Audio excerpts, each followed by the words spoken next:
పోసి ధర్మానికి దోసిల్లేసి గుణశీలం జనకొలువైతే మహదేవుడు మహారాజైతే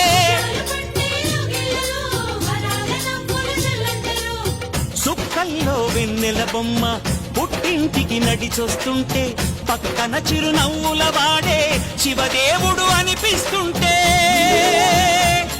ఆ తాత మనవళ్ళాట ఈ ఊరికి ఊయల పాట ఆ కుంకుమ రేకుల మూట మా గడపకి వచ్చిన పూట